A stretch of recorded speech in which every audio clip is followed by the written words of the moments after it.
in front of me. I have good ideas. This is the NeoBooks Call on Monday, February 17th, 2025. We have sort of reset ourselves back near the original time, so not at 10:30 in the morning Pacific time, but at 11 in the morning Pacific time. And there's also some confusion about the Zoom link, which I messed up. But we're here, so there we go. And hopefully there's nobody like struggling to find, hey, where'd you guys go? Hey, hey.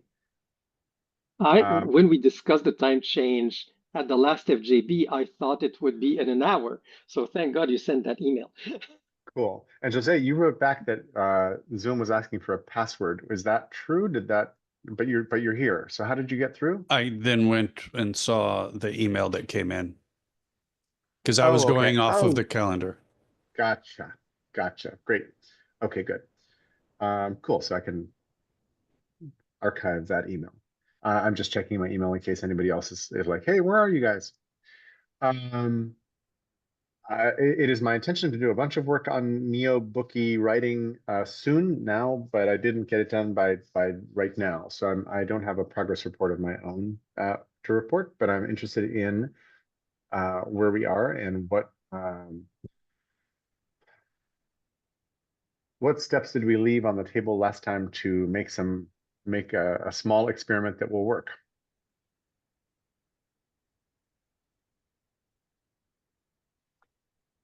Can anybody remember where we were?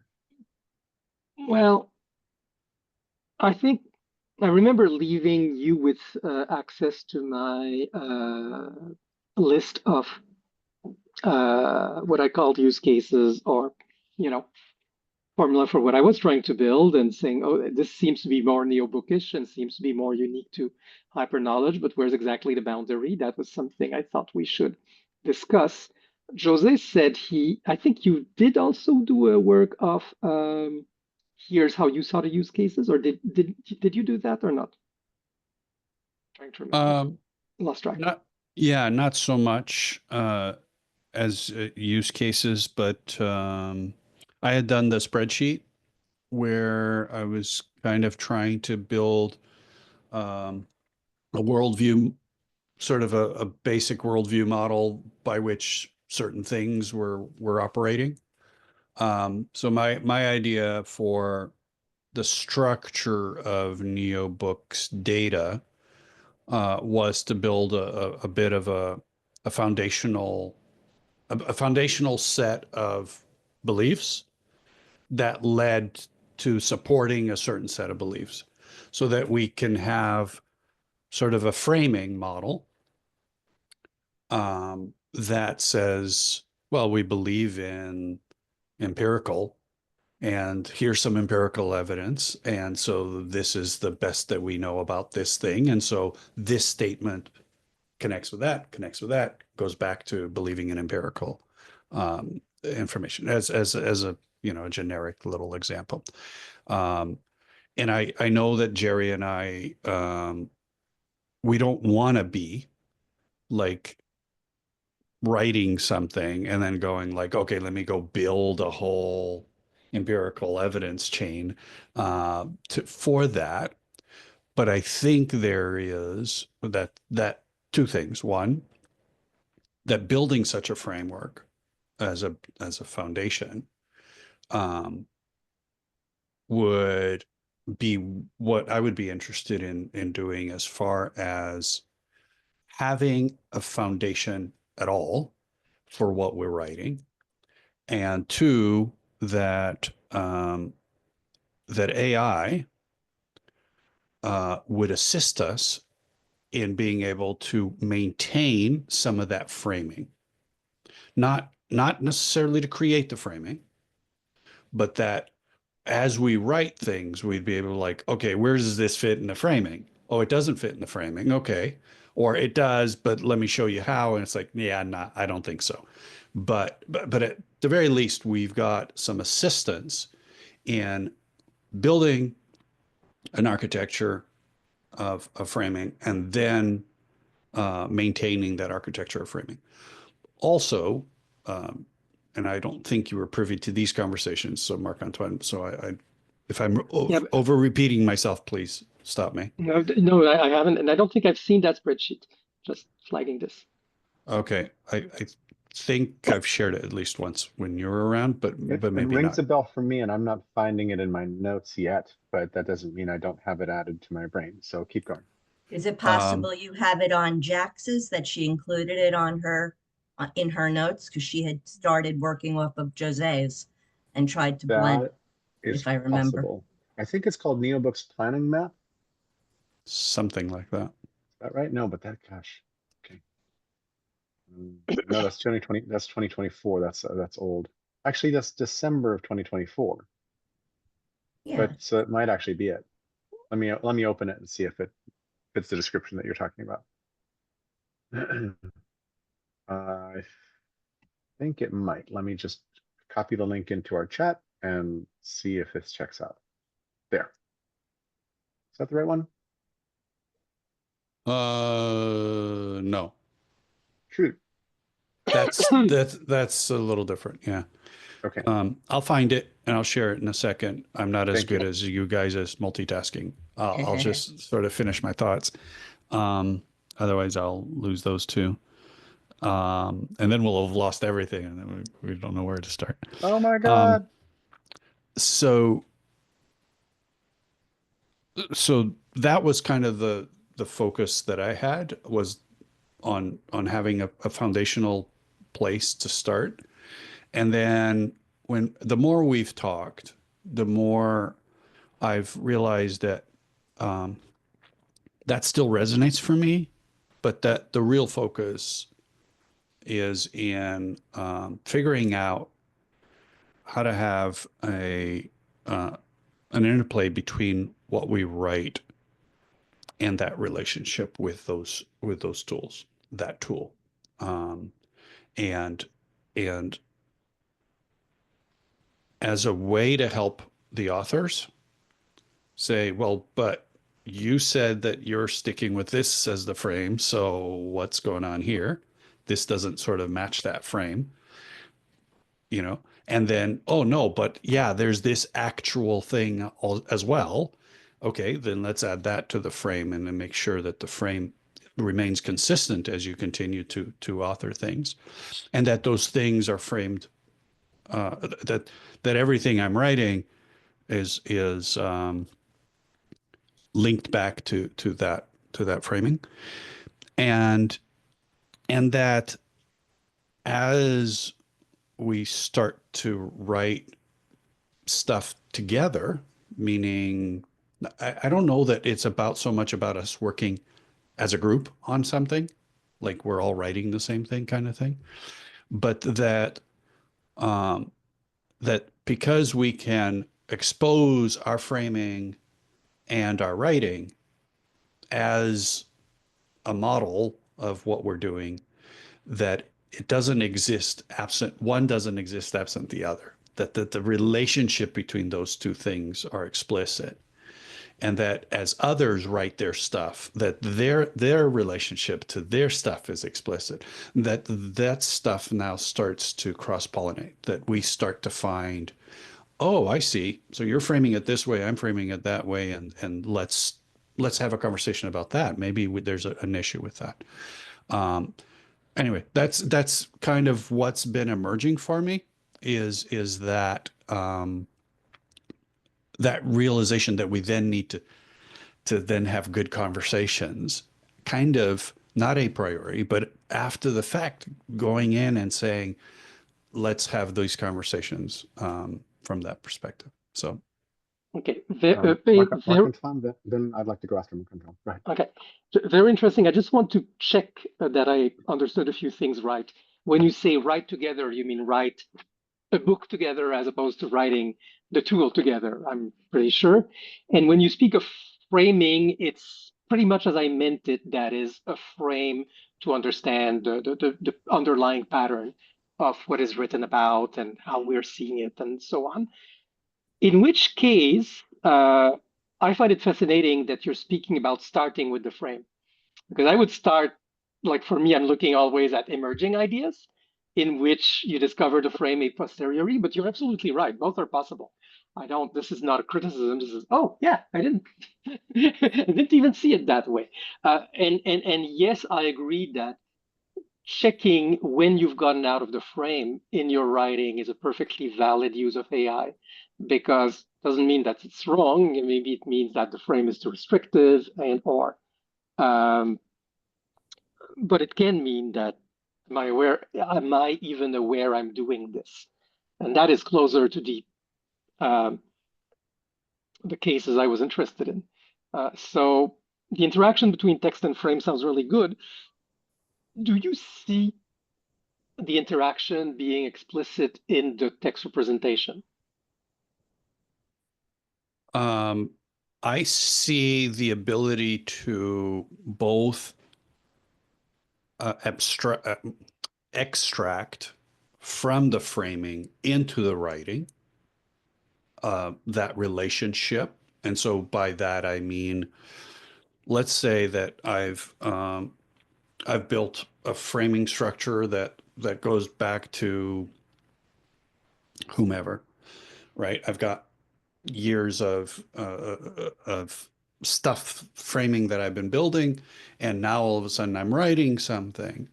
And as I'm writing that, being able to say, oh yeah, Descartes said something about that. And that's one of the things that's in your frame that supports what you're saying, right? Then being able to extract that as sort of a pre-nugget, Yep. The right? macro nugget. Yep. That we can look at and reference and bring, expose. And other way around as well, being able to then have access to that information, the framing information, as a means by which to then take the next step in whatever you're writing. Like, so I've written this. Based on the framing, where could I go next? Give me some tips. What's the next thing here? So to me, it has evolved in my head over the last year to tools that would help us write in collaboration with our framing,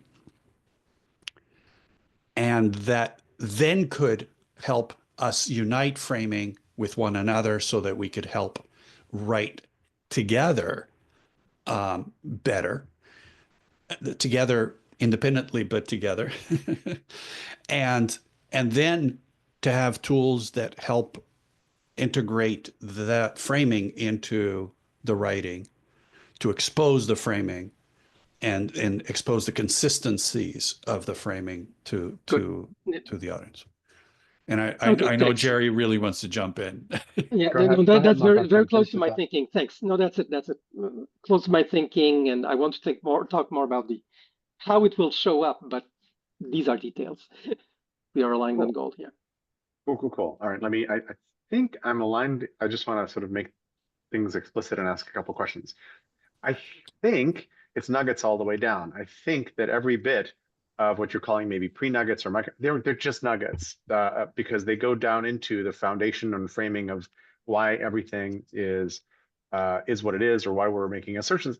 They're all nuggets. And the fun thing, I think, is that as we each write and do and whatever, and as the nuggets emerge that are the foundational elements that compose our thoughts or that explain our thoughts, what they're resting on, we find our way to common nuggets. And we find, oh, we're referring to this same set of frames that describe a particular belief system or a different one or something like that. And I think that's part of the joy of collaboration in this kind of environment, is finding our crystallizing a little bit that, oh yeah, we agree. We're both seem to be building a lot of arguments on this structure and partly on this structure. For example, I'm just making it up. Second thing is, I think, Jose, I'm in favor of more machine learning involved here rather than less. I am unlikely to spend a lot of time creating any of these frames or trying to explain myself, but I'm very happy to have ML or other critics say, oh, your argument, the thing you just wrote is based on this, this. Here are the nuggets that it described the path. And I would be like, check, check, check. No, no, no, no, no. This is a mistake. And then that creates a moment for clarification. I may need to rewrite something that was in my essay or post that was misinterpreted or easy to misread, or I miswrote or whatever else. Or I may have an aha of like, oh my God, you mean I'm spouting like, Nazi philosophy? How can I be doing that? Et cetera, et cetera. But I would like machine learning to do as much of all of that as is kind of humanly possible with us checking off on it. And then let me just go through the little list here. And then I'm interested in how do we build this whole thing with sort of triple loop learning so that we can be improving the system as we go improve all this kind of stuff. We sort of talked about that a little bit, but we need an example. We need to start with some simple spot that we can point to and go, okay, here is the Ur nugget for this particular explication of how the foundational nuggets fit and work. And we will just mock it up with baling wire, spit, and Scotch tape. I think that will give us the starting point that we've been looking for that lets us then talk about this in more detail with more texture. Because at this point, almost all the time, we're talking and we're floating above the issues, talking about them, but without a hard example to kind of play with. Also, I think it was in the last call or the call before that Stacy mentioned we should have a rotating position for somebody who is an observer for each call, who reports in at the end of call. Oh, was that Jack? Yeah. Thanks. And who reports in at the end of each call about the process of the call. That is not a terrible idea, and we may want to implement that. I can't do it. I won't be able to be, I can't be me and do that role. Sorry. You can't be one of the rotatees. Gotcha. I can't. All right. Jose, did you want to comment back on? Yeah. So pretty much agree with most everything you said. The only thing is, I think we need to build a framework for the framework before we can have an AI use that. I think we get there by doing it. Well, brute force hard, kind of like just knocking one together and then saying to the AI, I'm not as a framework, and then going back. I'm not saying that we have to like make it, a 6-year development project, but we have to frame this concept into something somewhat formal that we then feed it and then say, now here's the data that we want in there. And we do that data in, as you say, we just sort of like hack it up and throw it in. But we need the base conceptual frame. So how much of what you've created so far and what Marc-Antoine's created so far is functionally this thing we need? I don't know. What I've done, it was sort of, loose idea generation. It hasn't been formally sort of validated in any way or anything. It's just, but the idea, I think, has legs to start. It's just that it needs to be sort of like looked at and understood and formally documented. And I don't think it needs to be documented in some, serialized, complex, new, thing. We just can say, here's how it works, and then feed it into AI and then say, okay, now knowing this, here's the stuff we'd like to frame. Right? Stacy. Yeah. Thank you. Stacy. So, well, two things. One thing was using Barry Court's work. I asked him to feed it again to the LLM at a 5th grade level, the same way Jose had done that.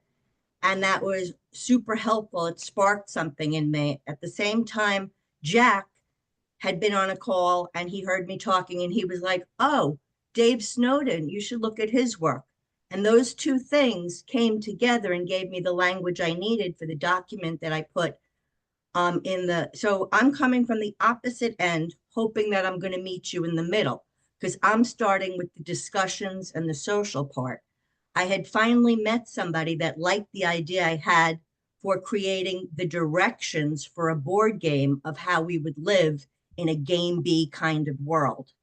And well, if you read the document, it's clearer to understand. But the point is, it starts with this. Well, you can read it yourself. I did. I need, I don't, Do you have any somehow comments, Mark? I need access to the Antoine? document. The core of the document hinges of this idea that is, you know, this one will be defined later, the three-way circuit, and without it, I cannot grok the document. Sorry. No, I just want, okay, so the only part I want, I'll just read the one paragraph. I just want to talk about, so the three areas of focus are And that's food and clear. water, housing and land ownership, and content creation. So okay. The content creation is going to be made up of both. That's the crossover place. But the food and housing, that's more neo-booky in terms of the writing. So what I wrote, inspired by Buckminster Fuller, Game Being was created to serve as a vehicle to assist in playing our way into a better world. It is co-creative and emergent, all while preserving the individual right. I did not understand the text. You reading it will not make it more understandable. Can I ask you questions? Sure, but I was hoping that the other people might understand it. Yes, you can ask me questions. I just want to say one paragraph for them, though. The making of this will include Zoom conversations around values, subject matter mentioned above, which is the housing, the water, and idea generation. This would be like, wouldn't it be great if we had project ideas that anyone would be able to take? They're food for thought for anyone who wants them. So yes, now you can ask me questions. I have no idea what game move consists of. The game move isn't part of NeoBooks. It's separate. I'm just showing you this because that's you're on the NeoBook technical side. What I'm telling you is this project is coming to meet you in the middle. It's coming to meet you here. No, but I have no idea what it is. And I'm asking you, you're speaking of making a game. Yes. And I have no idea what playing the game is because I don't know what a move resembles. You tell me what the game is about, but you don't tell me what playing it is. Okay, because the game hasn't been created. The people that I'm working with separately are creating that. The only thing that's been established is completing the circuit. So right now, the five of us are in this room. We've come together. We're doing something. We each get a triangle. That's it. You collect the triangles. That's the whole thing. For your purposes, that's the whole thing right now. Okay. Okay. So what's that? I didn't mean to confuse everybody with this. No, I'm just saying there's for me information missing, and that's fine. It's not there yet. That for me makes the document. It's like, okay, I'll respond when I know more. Yes, this is important. This is important. I see what's your aim, but it's so unclear to me how you intend to achieve that aim that I cannot comment on it. Right. So there's another document where I'm introducing myself and I talk about certain things and I invite Barry, which he didn't do this part yet, to put his higher level information into the phenomena that I'm explaining. So his role of emotions and learning. I'm explaining my flow state in my just regular, however I'm writing, my creative writing. And I'm asking him to put in the comments, maybe his link to, and a 1 or 2 sentence explanation of what it's an illustration of. That's analogous to a tag, but instead it's going deeper. So if you're interested in, like when we were talking about the gastric thing, we were just having that conversation. That would lead to the information that we then looked up that was deeper level. So it's just going from the opposite direction, starting with the simplest of what comes out of discussion, and then moving to deeper level written content. At the same time, the people that are accessing the deeper level content can start their own round of conversations because they've already shown an interest in the subject matter, an understanding that led them there. Okay, that's getting interesting. It's a new topic, and we haven't finished the previous one, but there is what I'm seeing is you're seeing not just the fractal of the NeoBook, but the divergence in separate communities of parts of the conversation. So a move is not just adding a piece to the conversation, it may be starting a new conversation. And that's perfectly valid as a divergent phase and interesting. I will ask you how you see the convergence happening, but I'd like to first answer a question that was asked in terms of how close are we? And what's the component of, what's a frame like? Right? And what's the, do you mind coming back to the previous subject? I'm done. No, I'm done. you. I just wanted to get that thrown in. Do others want to come? Go to me too. Go ahead. Okay. What I've been trying to do recently that goes in that direction is first have a kind of pattern database. So take, and I've settled on LinkML as a schema definition language. I'm not saying it's the right answer, it's an answer. Now, how schema definition language is not enough to speak about text patterns. We have to think about what do we want the text pattern to look like. But I think there's this notion that in a pattern, and this is pure topic mapping, we have actors and roles. We expect certain actor to play a certain role. So we define a scene or a schema or a frame as having certain components that we expect in that frame. And some are necessary, some are optional, and playing certain roles. One thing I've introduced in my notion of frames is the notion of nested frames. I've spoken about that before. I think it's still relevant. It should be pretty easy to define text frames and just a description of the roles and say, this is what this frame is about. Now, the reality is a lot of the really interesting frames are composed of, are pretty complex composites, right? If I'm saying, and let's take as an example, the conversation we just had, what is the relationship between NeoBook, nugget fractality, and sub-conversation in Stacy's game, right? This is a pretty intricate metaphor. So we'll probably have a definition of compositionality, and we'll have, what does it mean to have frame compositionality and text compositionality? But compositionality is an abstract concept. And the rhizomal community is another abstract concept where there's, a conversation sparks another conversation in another group. And the relationship between them, well, it might be extremely complex. We can have, of course, delegation, we'll get this subteam to work on this part of the fractal, but we can also have more complex ways to have information percolating along the rhizomes. And those are different patterns. And those patterns are about what's the information flux along the rhizome. What's the pattern shape of that? I'm not totally sure. But I'm saying sometimes identifying the frames will be difficult.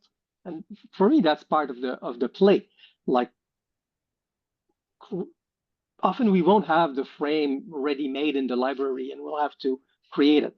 And that's part of the reality of inventing the world. We're inventing complex frames, but that's fine. And then the next step is, if you have this basic, here's the scene, here's a description of the scene, here's a description of what we know about the actors and what we know about their role in the scene.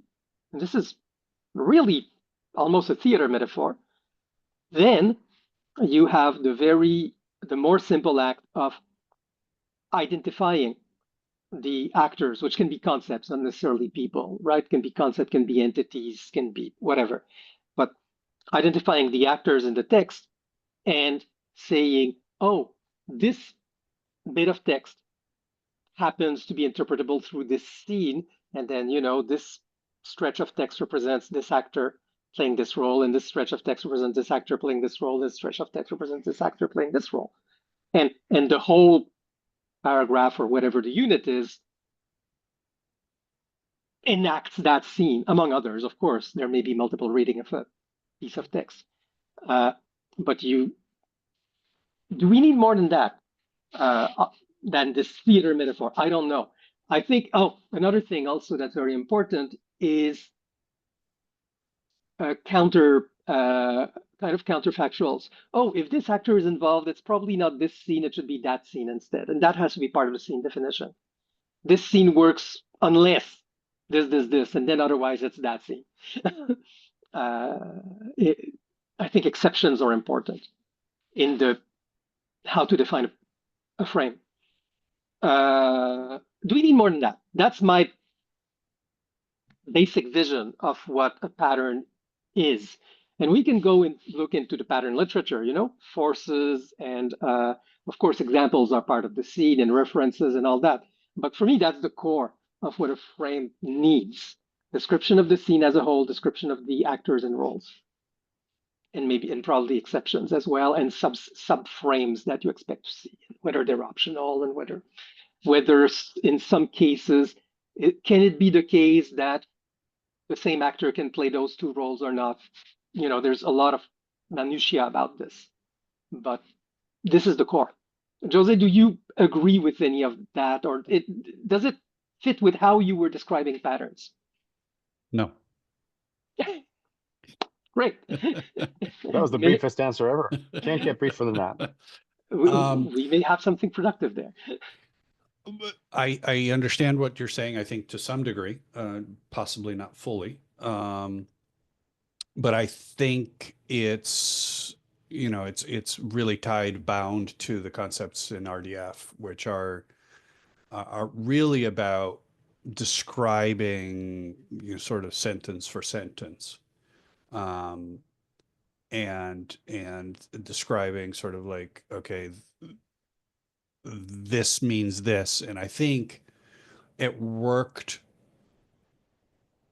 in WordNet days and early RDF days. I think we needed that because we thought that computers couldn't understand unless we did that. I don't think we need that personally moving forward as AI is becoming as good or better at understanding what we write in some cases. And then the average person, or faking it. I mean, we're very good at doing that too. And my sense is less about being able to codify, if that's the right word, maybe, meaning and trying to capture meaning in a very formal way. I don't think that that's where we need to go. My inkling is that that's not where we need to go. My inkling is that where we need to go is actually to meaning as at a foundational level, not a sentence level. In other words, are we talking about something from a that we have a set of understandings that supports this thing that we're saying, or we don't? and is it completely contradictory to it, right? And I don't know how to get there, what I've just said, but my suspicion is not actually to get more into the minutia of the statements, but actually to abstract the statements and paragraphs and sections into sort of theoretical frameworks that can be validated against some framing rather than the other way around. Interesting. I don't see the difference. So there may be a misunderstanding, because for me, and maybe I misunderstand you, but for me, when you speak about finding the meaning and abstracting the meaning, what shape would it take? Well, it's about the scene as I described it. Now, it is true that I speak of being able to go to this down the rabbit hole of precision, but it's and there maybe I didn't make that clear. It is partly optional.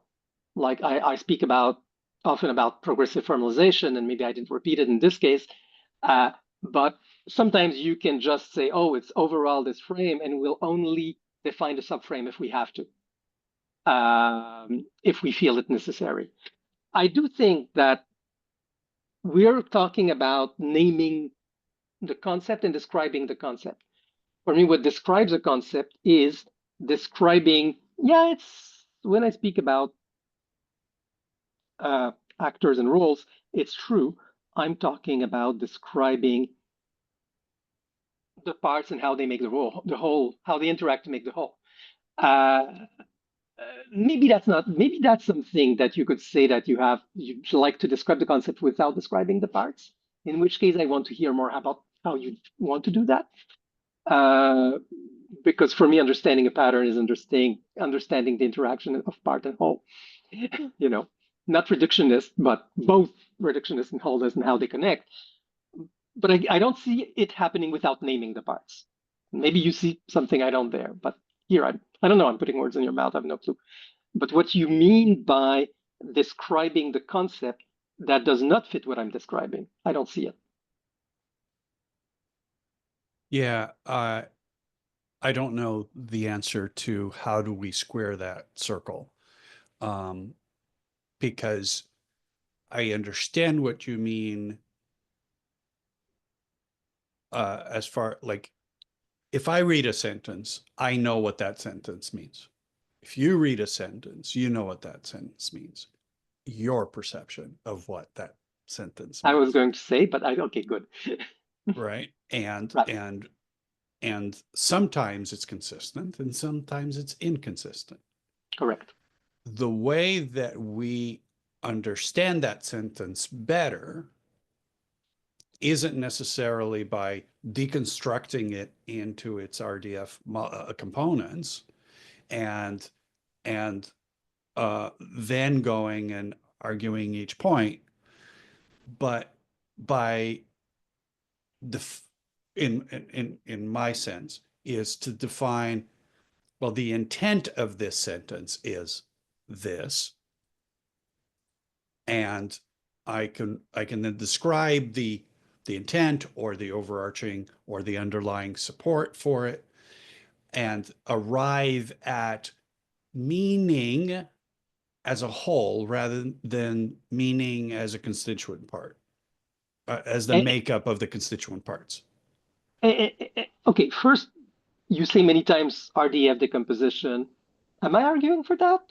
No, I'm using that as just I'm using that as sort of a structural way of thinking about how to make sense of things. Yeah. See, when you speak about intent, and this is really the question, what is intent? And or more important, how do you represent intent? I mean, of course, they're tied. But for me, intent may be sub-sentence, like what does it mean, looking at the parts? Or it could be, how does this sentence play a role, for example, as the premise of somewhere you want to go. But that's still a decomposition. You're still using the sentence as an actor in a frame. Maybe the frame is above the sentence rather than below the sentence. Yes. But either way, there's a frame, and Right. there's And I agree with that. yeah. So I'm still trying to figure out where we differ.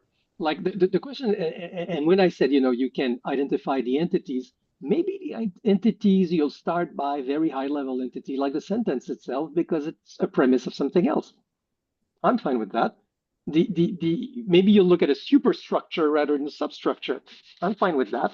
And maybe you'll never go to the substructure because it's not relevant, because there's not enough disagreement on the substructure to make that work worthwhile. And I'm perfectly comfortable with that. Okay, then I think we're on the same page then. Yes, good. But what I was saying is the frame structure, this description of the frame structure does that correspond to how you would represent intent? Like there's a scene, you can describe the scene, there's actors and roles. And again, premise conclusion is a role. For example. Yeah, I don't know. Okay. I'm not sufficiently familiar with it to be able to instinctively sort of say yes or no. But you've started writing patterns, and I'm asking you, okay, then what are the structural components of the patterns you've written, and do they or do they not map to this? But that's the second question. First, what's your pattern description story? I know you've shown them, and I should remember better. Yeah. Did you see the document I shared there? The spreadsheet in the chat? Spreadsheet Oh, few good. minutes ago. 15 minutes ago. Thank you. Thank you. Yeah, see if that.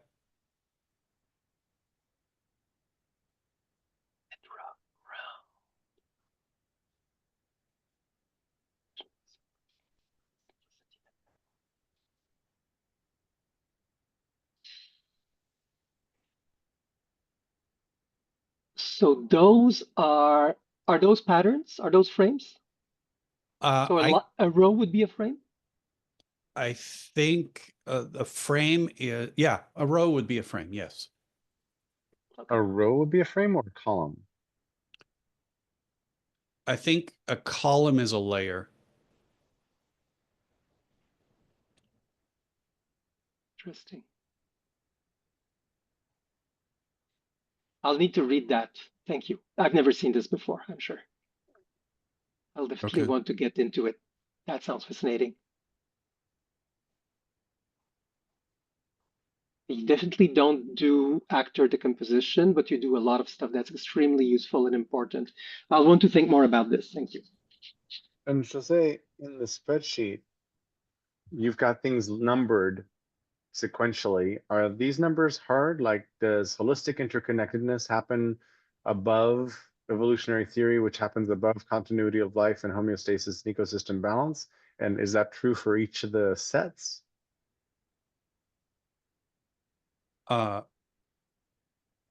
ask the question again, please. I'm sorry. Yeah, I'm just reading down a column. I was reading down structure, life systems, column G. And you've numbered everything so that it has a place in this matrix, in this model. And then I find, well, for example, if I go to L4, which is cell I12, original sin. Original sin is above rational self-interest and below narrative cognition and social cohesion. I'm unclear why. There's no there's no column wise there. I don't believe there's an order per se.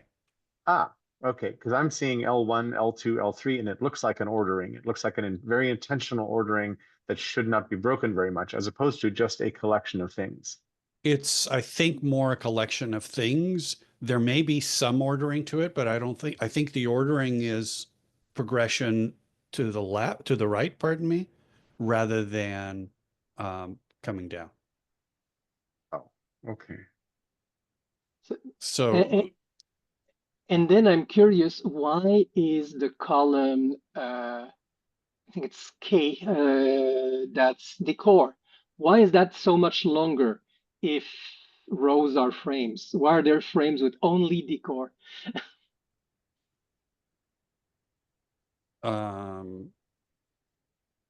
Well, so each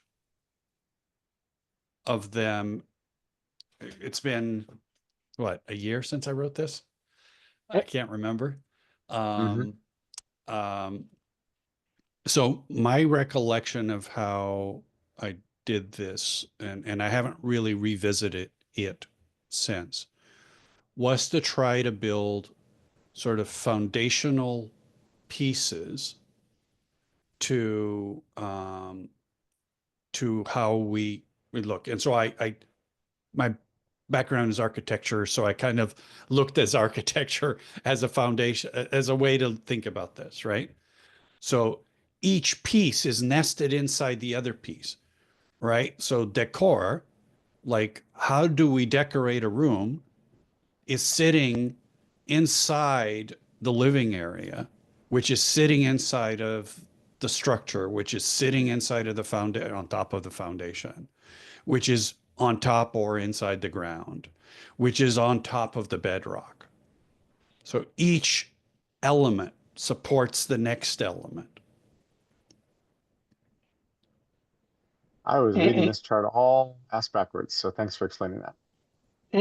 and does that mean that the if you look at the lower rows, which don't go beyond decor, like D17, it doesn't have a living area, it doesn't have a ground, it doesn't have a foundation, No, or is it because that wasn't written yet?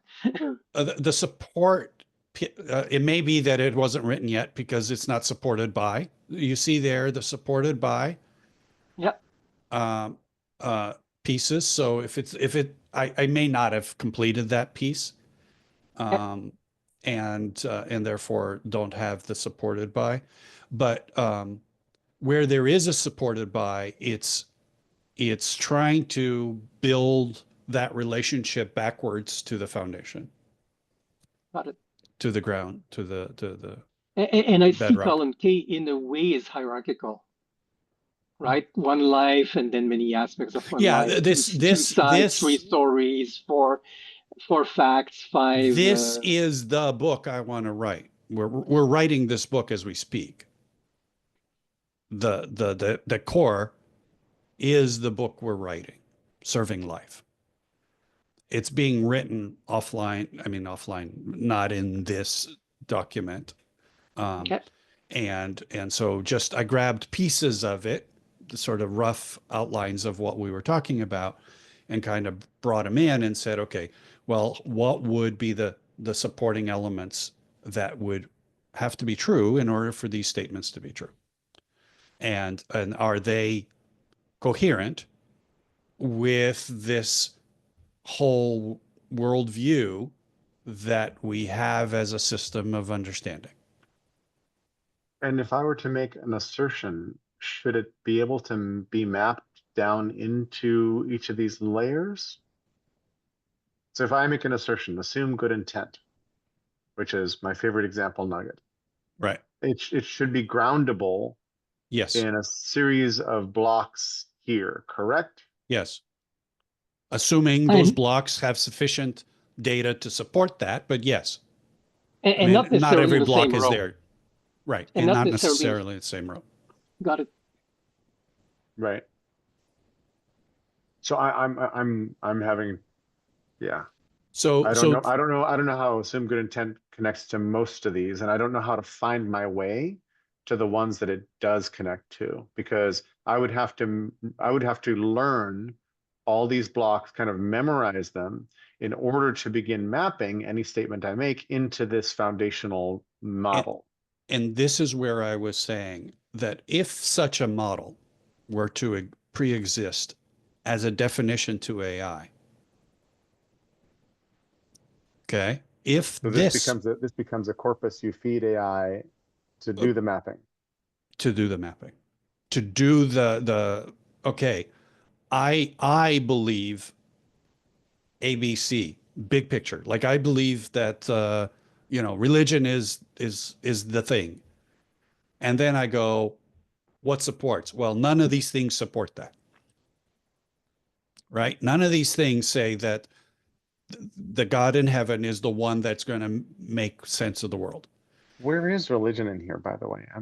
I thought religion would be a row or something like that, somehow, a religious worldview, but I don't see it.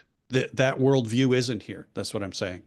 Ah, okay. So this Right. is your worldview, Yes. not the generic set of blocks that it would encompass all different perspectives. This is a worldview. Right. And this worldview, in my view, is consistent with sort of the way that what's the best way to frame it?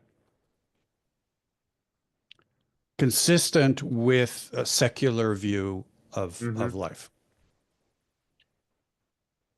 Of which there might be many, many different competing or conflicting views. There might And, be many branches, yeah. but the deeper we go into the bedrock, the more rooted it is. And that's part of the thing, is to be able to see those branches. Right. And once we start to see those branches, then we can see, well, what's the distinction between these two branches? So we split off, 3 layers up. And once we split off, what we start to see? Why is there a distinction between those two things?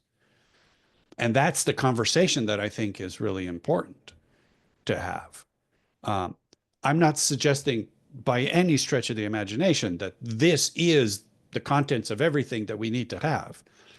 It's the idea of mapping it in a similar way to this and having this kind of framework that then allows us to say, okay, let's bring religion in here. Right? Well, I see you have the original sin in there, L4. So Right. religion, yeah. But that's already at the living area layer, right? It's not a bedrock. Right. Right? It's not a bedrock thing, right? So original sin is something that we introduced into our society many centuries ago, and when we did, it was not based on the way we see life or the way we look at empirical life through an empirical lens. Right. And so therefore, there's this fork, right? It doesn't have the same foundation. It would not have the same foundation. Yeah, it has psychological foundations. Freud explains the original sin better than empiricism. Right. Okay, now this is really useful. So what I'm seeing, and sorry, I'll dig into the details. I'm trying to understand principles. I do have a meeting in a minute, so I'm gonna have to jump off. Principles of Ford's implies, but okay, that will wait for the next meeting. But thanks again for this. This is yeah, this is tangible. This is something we can kind of look at and try to understand. So I appreciate that. That being our allotted time, but let's see if we can't pick up here next Monday. As I said, I will have trouble probably making the call on time next Monday. So we may want to use Jose or your room or someone else's room just for next week, if that works. After that, I'm probably pretty clear to be hosting as usual. So we'll figure it out. Okay, let me check my. Looks like I could do it next week. I should be able to do that. Okay, so let's figure that out together online and put your Zoom in the Mattermost. Exactly. We'll do it closer to next week, I think. Just okay. Let me alert know. everybody. Cool. Thanks, everybody. Okay. Really appreciate it. Thank you. Yes. See you, Dave. See you, Stacy.